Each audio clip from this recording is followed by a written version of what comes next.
So it's interesting, Eric, as you were praying, you mentioned the term what Paul went through. And it's interesting because we're going to be talking about that today. That's going to be kind of the theme of the discussion. And it's interesting that you're maybe looking at what Paul went through, and so am I. And yet this is an inspired letter to the Galatians, but yet we're focusing on Paul a little bit here. So I thought that was interesting you brought that up. So there are 21 verses. To get the context, we're going to be picking up at verse 11. To get the context of that, I think it would be good to read the first 10 verses also. So let's see, 1, 2, 3, 4, 5, 6. 1, 2, 3. Yeah, okay. Let's just do the young adults, and we'll do 6 verses each, starting with Grace. So it's Galatians chapter 1. Go ahead. Am I starting at 11 or 1? Start with 1, yeah, and then do 4 verses. Paul, an apostle, Son of Man, neither by deeds, but by Christ Jesus, and God the Father who raised him from the dead, and all the brethren which are with me unto the churches of Galatia.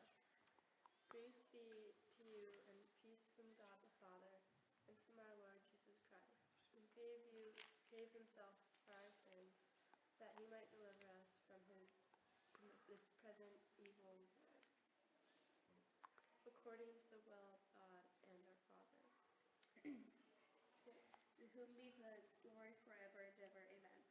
I'm astonished that you are so quickly deserting him who called you in the grace of Christ and are turning to a different gospel. Not that there is another one, but there are some who trouble you and want to distort the gospel of Christ. But even if we or an angel from heaven should preach to you a gospel contrary to the one we preach to you, let him be accursed. As we have said before, so now I say again, if anyone is preaching to you a gospel contrary to the one you received, let him be accursed. For am I now seeking the approval of man or of God? Or am I trying to please man? If I were still trying to please man, I would not be a servant of Christ. For I would have you know, brothers, that the gospel was preached by me, is not man's gospel. For I did not receive it from any man, nor was I taught it, but I received it through a revelation of Jesus Christ. Which verse? 13. For you have heard of my former life in Judaism, how I persecuted the church of God violently and tried to destroy it, and I was advancing in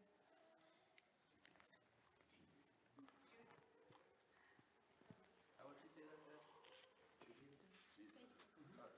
beyond many of my own age among young people, so extremely zealous was I for the traditions of my father.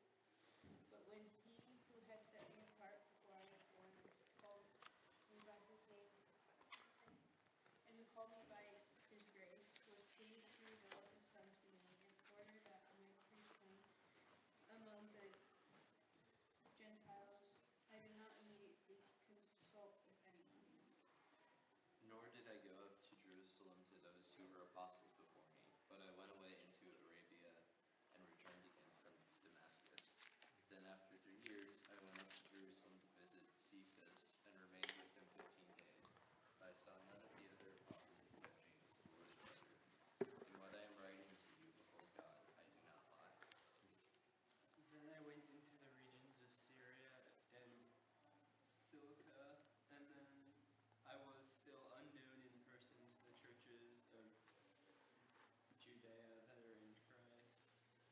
They only were hearing it said, he who used to persecute us is now preaching the faith he once tried to destroy, and they glorified God because of me. Okay, good. So what's happening here is that Paul's writing to the Galatians.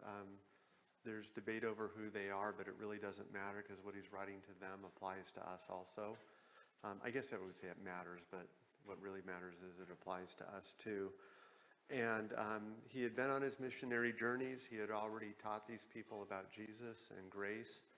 And then he comes to find out that there are false teachers, or what we would call Judaizing teachers at this stage. Those are people who are accepting Jesus to a certain degree, but saying you have to become a Jew first before you could become a Christian, and putting restrictions on them. And the way they're doing this is teaching these false doctrines is they're attacking Paul. And so he's in a position where he kind of has to defend himself and who he is and his authority in doing this. And so as we go through this, and this will continue on to chapter 2, Paul's not saying all of this to brag. He's saying this to say, I have the authority to say this over these other people. And as he ramps up this defense, he's going to be very harsh on these people that are attacking him. And some people have believed that Paul is just an overall harsh person. He's a little bit rude, arrogant, and said lots of different things about him. And so I wanted to ask you this question. Have any of you ever heard that Paul, like, hey, Paul was a jerk? Have any of you ever heard that? Okay, you have. And there's actually a book here, which if we have time, we'll glance at it. It's called Paul Behaving Badly. And on the back here, and by the way, I don't believe this, but I'm going to just tell you that this is out there. It says, he was arrogant and stubborn. He called his opponents derogatory, racist names. He legitimized slavery and silenced women. He is moralistic, homophobic, killjoy, who imposed his narrow religious views on others, or was he? And so there's some people out there that just feel he was a little too harsh on some people, too much of a say it like it is kind of person. So we're going to talk about that a little bit, and the hope is by better understanding Paul, like you mentioned, Eric, in your prayer, that we could better understand the style of his writings. Okay, so when we look at the Bible, we believe, or I believe, that it's inspired. Now, the inspired means that God breathed, God directed the people what to write when they wrote these letters. There's some debate on that. I'm a believer that God's inspired them and said, this is the message, write it in your own style. And there's other people, I remember my dad was like, no, he said write a and then write a the, and then this, and then this, and then that. And it was every single word versus God giving them the latitude to use their style as long as it followed the message that God wanted to give them. And so the evidence that I believe that God gave them this latitude would be the differences, say, between the book of Luke and the book of Mark.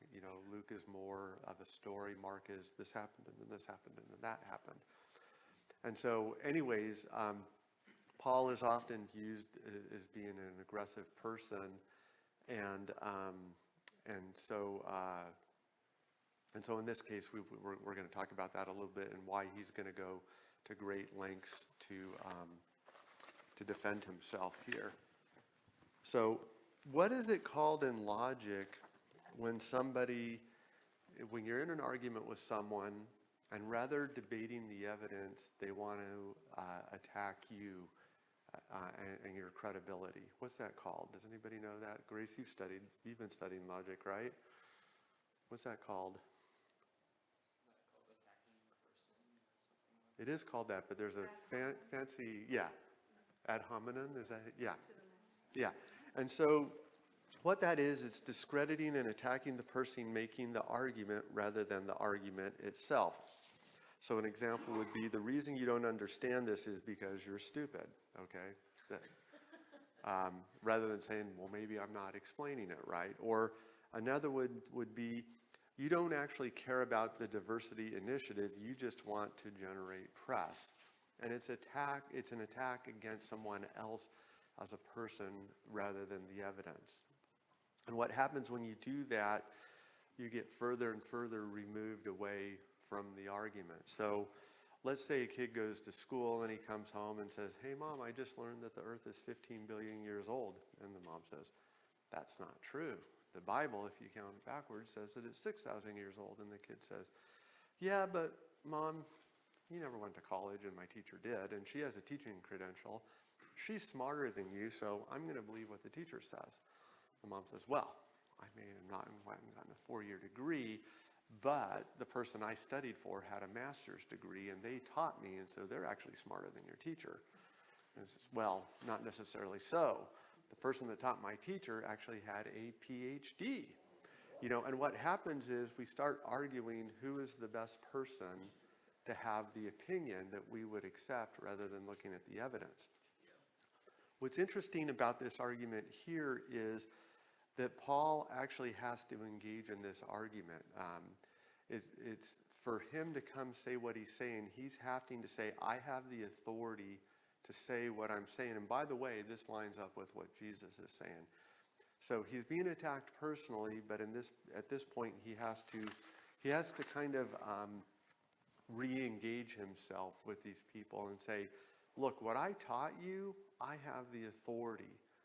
And when he says it in here, he says, and I didn't receive it from man. And to me, this is always interesting.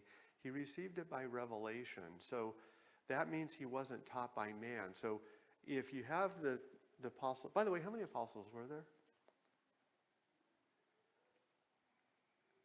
Anybody? 12 original. Okay, you qualified your answer. Good job. There were 12, but I think we know of 14, right? Because Judas got replaced and then Paul. So anyways, that's a trick question.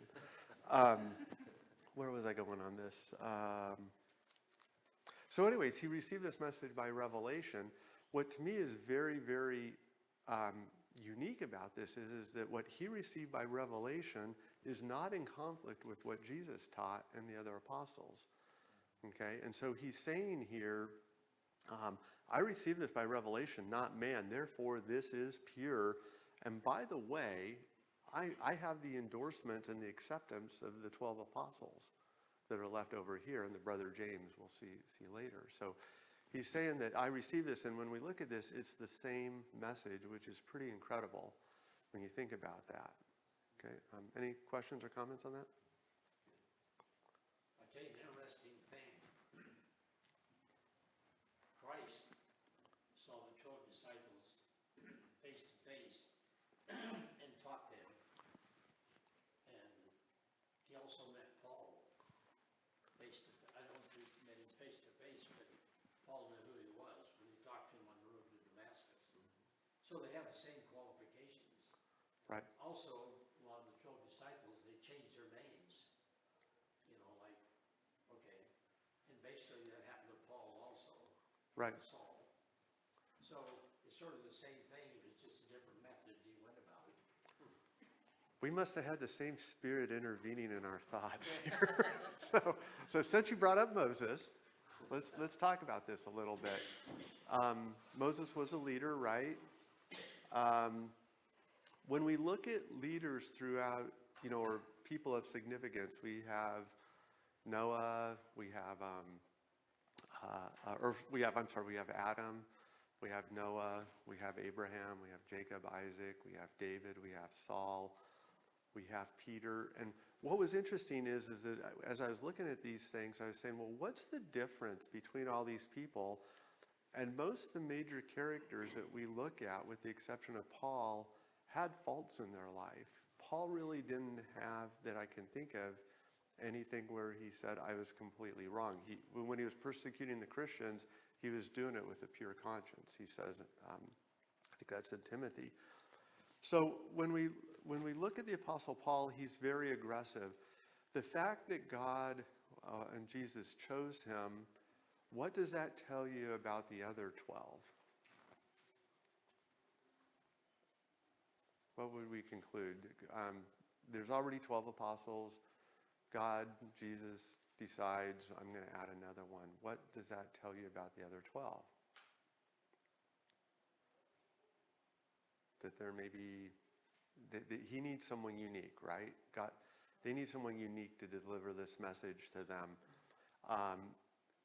When we look at Israel when they're being, well, we just studied this, right, in Exodus. One of the things we saw with them is they waved a lot, okay? So you had the plagues and they trust God, then the Red Sea, they don't trust God, then they get hungry and they get manna, then they're okay, then they want meat, then they're not okay, then they're afraid this place is going to conquer them, then they're not okay. And we see these wavering people trusting God, not trusting God. Do we see Paul wavering in any way? Is he a wavering person, or is he seems like a pretty strong guy, right? And so it's interesting that we look at this, that it appears, and then during Jesus' teachings, one of the big things he warns us about is false teachers right off the bat. And when we look at the New Testament, it's full of messages. Hey, you need to be aware of false teachers, okay? When we look at Paul, it appears that God chose him because he needed a strong, unwavering person, say it like it is, to combat all these people that are going to be making accusations against the church. And so Paul was the person that fit that bill. So when we hear people say, like that book thing there, Paul's a bad guy, you got to be really, really careful, because that's who God chose. And who are we to say that who God chose wasn't the right person for the job, or we don't like them? Kind of make sense? Any comments on that? I mean, you could kind of do that with any one of, like, the characters, the people you were mentioning earlier. You know, every one of them are very human people. They're very human, yeah. But God chose them, so God knows what he's doing. If you think of, like, you know, when Miriam and Aaron were speaking against Moses, you know, God basically said, who are you to question who I chose, you know? Yeah. So let's remember that. This is who God chose. He's going to say some things maybe that we read about where we're like, hey, couldn't have you sugarcoated that a little bit? So remember that one verse, this is 1 Corinthians 20, where is the one who is wise? Where is the scribe? Where is the debater of this age? Has not God made the foolish the wisdom of the world? And it says, for the foolishness of God is wiser than men, and the weakness of God, which he doesn't have, is stronger than men. So we're going to talk a little bit about the debater and wisdom and a few of those things. So how many of you have ever been in a position where you need to say something to somebody and you're like, I have to say this to them, but how do I say it in a nice way, and you just don't know? Anybody want to give an example? I'm remembering, so the group Acapella that goes, they're fairly famous, at least in the Churches of Christ. They make CDs and they travel around, and they were coming to Boise. They didn't have anything set. I was a youth minister then. They contacted us and said, hey, we have to be there. I know we didn't set this up, but would you guys like to host us? We could sing that night, like a concert, you know? So I'm like, yeah, great opportunity. So I set it up, and we were selling tickets, and then this one guy in our church really threw a fit about it, and he's like, why would I have to pay to come to church, you know? I'm like, it's a concert, you know? Yeah. So anyway, it was really difficult, but I basically just let him come in and just like vent his full frustration to me for a long time. Then by the time he was done, and I tried to say a few things, and by the time he was done with everything, he was ready to listen a little bit, but it was still very difficult. And I was a new youth minister, maybe just a couple of years in, and Yeah. Don was definitely my senior by a long time, and it was difficult to talk with him about it, but it ended up going okay, but I did not want to face it. Yeah. What if somebody's doing something that's inappropriate, especially towards God? Is it going to be hard to confront them on that issue? If you think somebody has sin in their life, you know, we're all sinners, we're not perfect. Is that a challenge to go to someone and say, hey, I've noticed you've been doing this, and it's not, you know, I know you claim to be a Christian, but it's not really godly, you should consider stopping that. I'm sugarcoating it here myself, but you know, have any of you ever been in a situation, you know, again, we all have sin in our lives, but where you have to say something to somebody, like, hey, you really just shouldn't be doing that. Sometimes quote scripture, it sort of takes it off you. Yeah. This happened just about a couple of weeks ago. There was a person that was highly offended.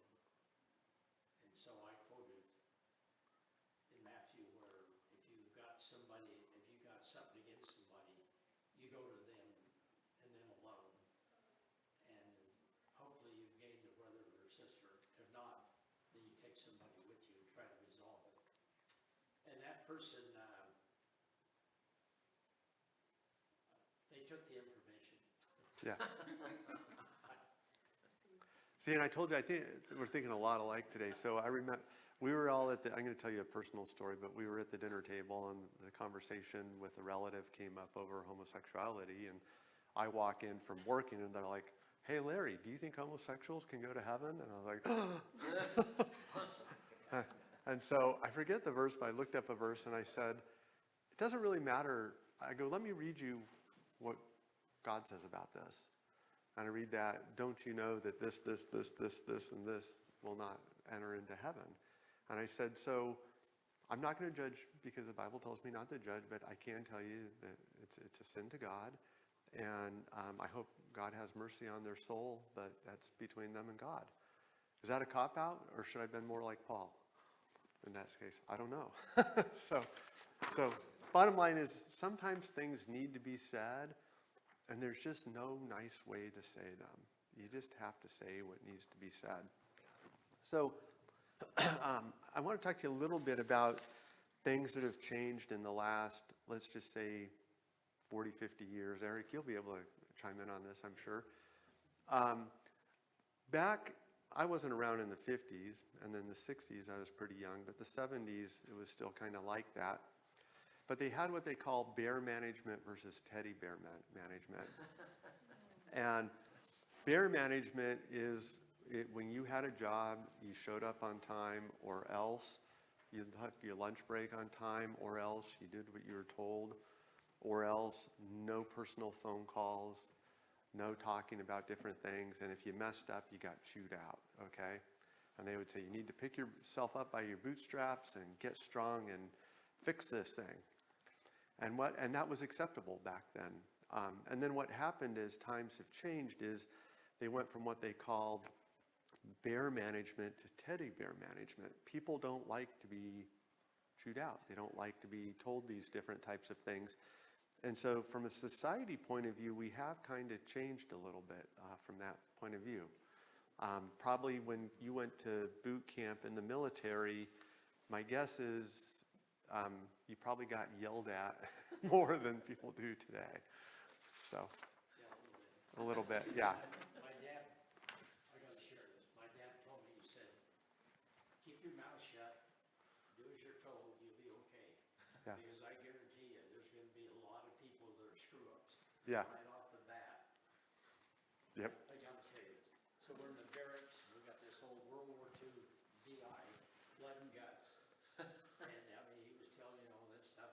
And you turn around and there was a guy, I mean, we'd only been in the barracks about an hour.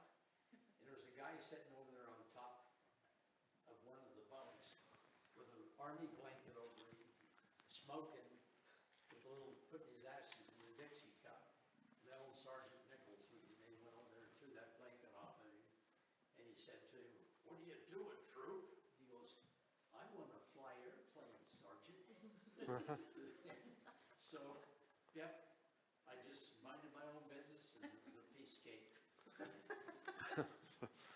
So, yeah, I could take, I struggle today when I talk to people from a work point of view. They'll say, especially government employees, they'll say, I'm busy today, can you call me at work tomorrow? And I'll be like, sure. But back then, I remember, this was like early 90s, I remember I had 2 personal phone calls when we were trying to get into a home, and They're like, what's up with the personal phone calls? You've had 2 today. What's up? And now we walk around with cell phones and people are at work and, so I'll actually be talking to fire and police and they'll be on an emergency scene talking to me, So, so let me ask you this other, well, here, we'll read one more. This is Corinthians 9:20, and we're actually going slower than I thought we would, but I'm doing it next week, so we'll be okay. So, so this is 1 Corinthians 9:20-22. To the Jews I became a Jew in order to win Jews. To those under the law I became as one under the law, though not being myself under the law, that I might win those under the law. To those outside the law I became as outside the law, not being outside of the law to God, but under the law of Christ, that I might win those outside the law. To the weak I became weak, that I might win the weak. I have become all things to all people, and by all means I might save some. So what is Paul saying here?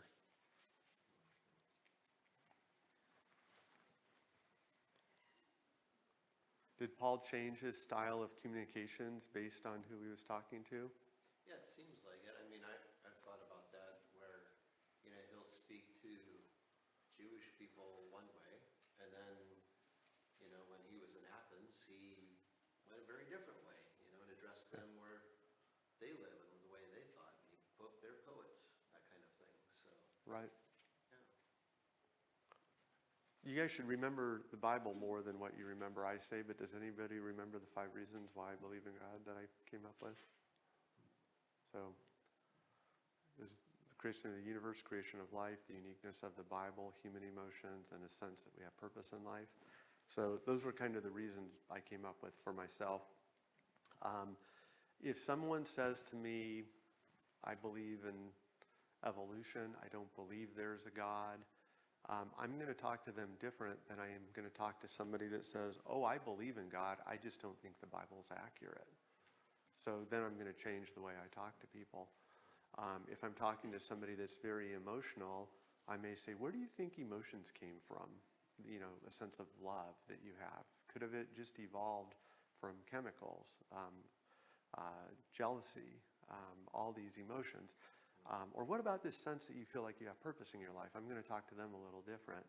Versus someone that's analytical that I may say, the Bible is actually 66 books written by over 40 different authors in 3 different languages on 3 different continents, has common theme, the creation, the fall, the redemption of man.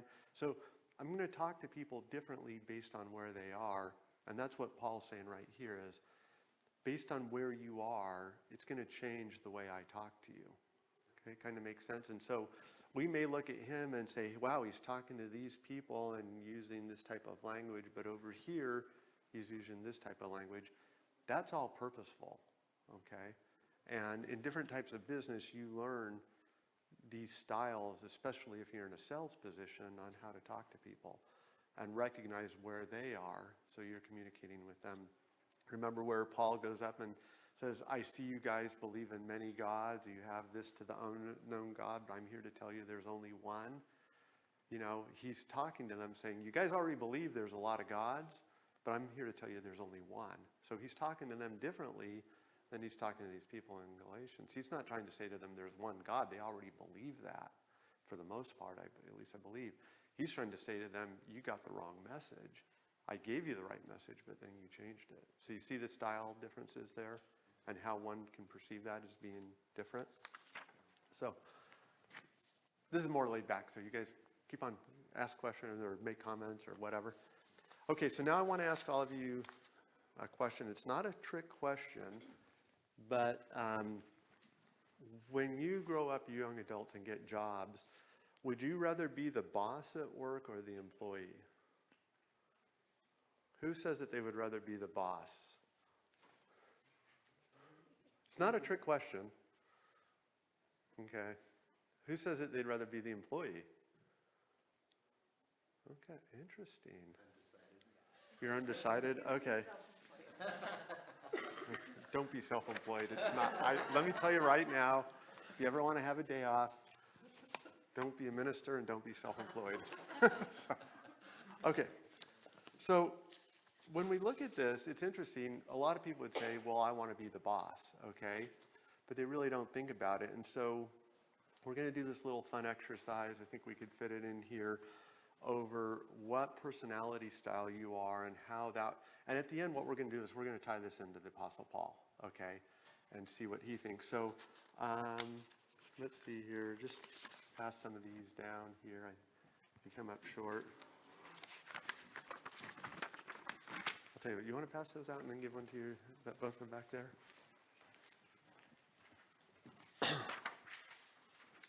So you older people have probably seen this before.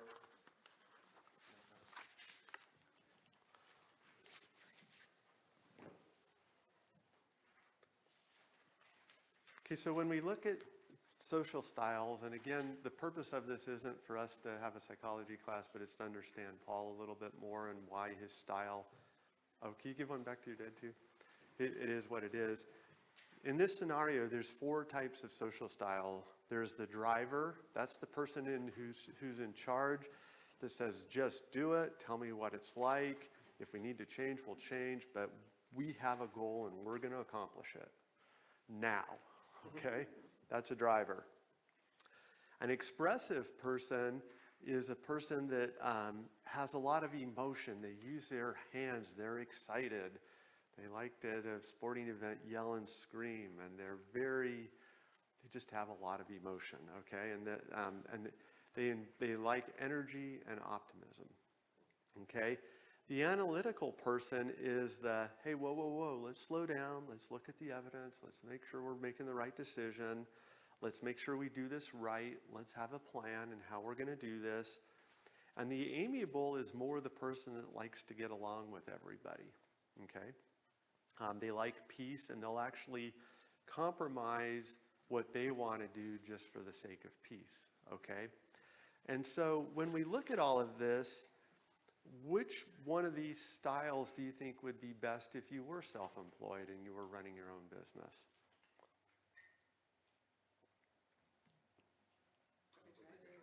Probably the driver, right? And if I went back in time, I would say that's what most people aspired to be, was the driver. That being said, in some businesses I've been in, I felt like being amiable and analytical was good. Now if you have, let's say, 6 people in a boat, and they're all it's a rowboat, and they're all drivers saying, take charge, and they're like, okay, guys, we got to all row at the same time to maximize our speed, otherwise nothing's going to happen. If you have 6 drivers, aggressive personality people, are they going to make that boat go very well? Probably not. What if we have analytical people like, well, what if you take half a stroke and you take a full stroke, and let's talk about this before we start moving. Are they ever going to get anywhere? Okay. Or what if you have an amiable, hey, why don't you be in charge? No, you be in charge. Let's just all get along, okay? Probably not going to happen, right? And so when we look at this, it's not that one's wrong or one's right necessarily. It's that for things to happen, you need a little bit of all of them, okay? So here's going to be the fun part. In order 1 to 10, write down what you think you are. And if it takes you more than a minute, you're an analytical, and just put 1 there, okay? You mean like of the 4? Of the 4, yeah. Write down which one you think you are On a most. scale of 1 to 10, I'm on. Oh, no, not 1 to 10. No, like 1, 2, 3, 4. So I'm mostly a analytical, then I'm a driver, then I'm a this, then I'm that. Yeah. Okay, you guys got about 30 seconds. You got to do this fast. If you're analytical, yeah, just write it down.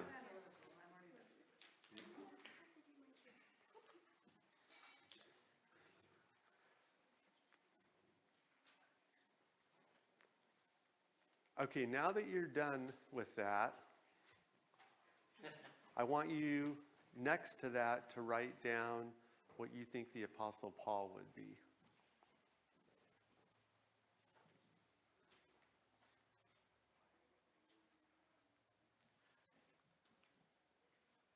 Okay?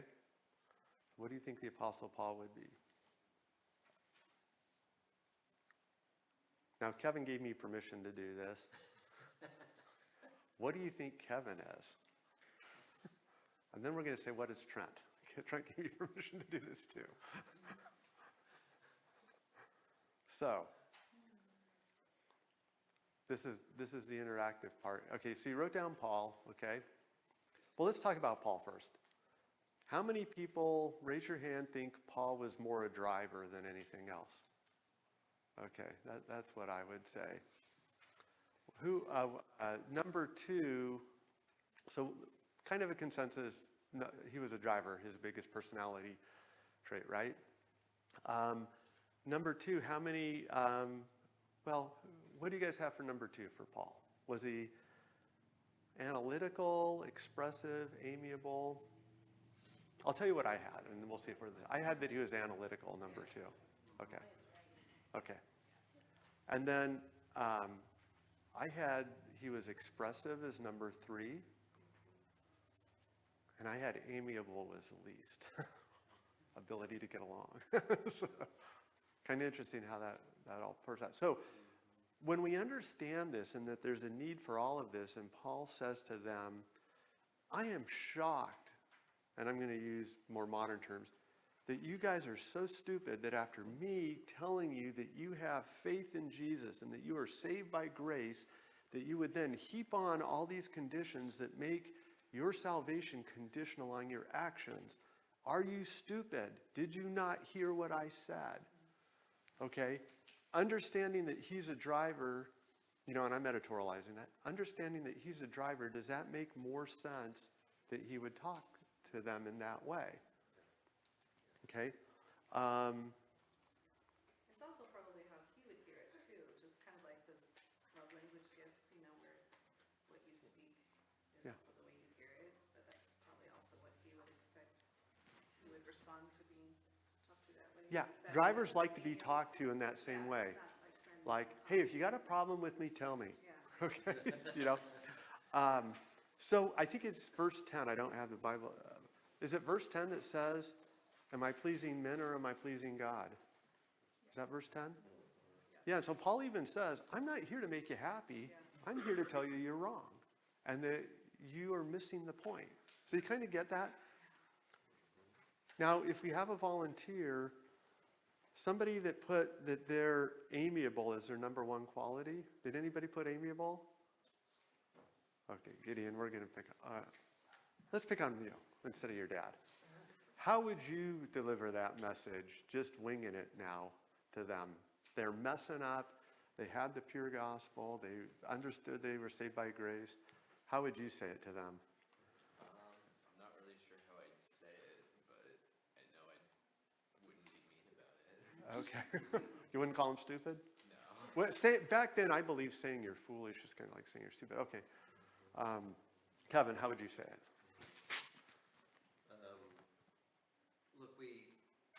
Look, I mess up too, Yeah. It's hard, there's a lot of things to distract us in life. But maybe I could share with you a little bit about what I've gone through with this, and maybe I can help you out here. Very good. How many people like his style more? See? There you go. Okay, so cool. So I'm going to tell you a personal story here. We're running out of time. We were in San Diego once, and most of the people that I was with, I'm trying to make sure I don't get in trouble when I get home. Most of the people that were there are analytical expressives, okay? And I was hungry. It was 1 o'clock. We hadn't had lunch, and they're like, hey, let's go get lunch. Where do you want to go? I don't know.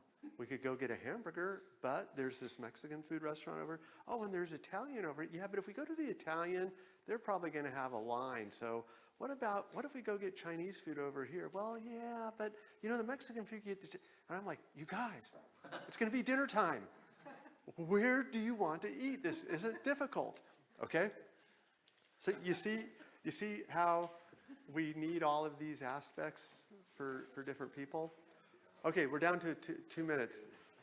So Kevin, you kind of let the cat out. I bet you have amiable as your number one. Yeah. Okay, that's what I would say for you too.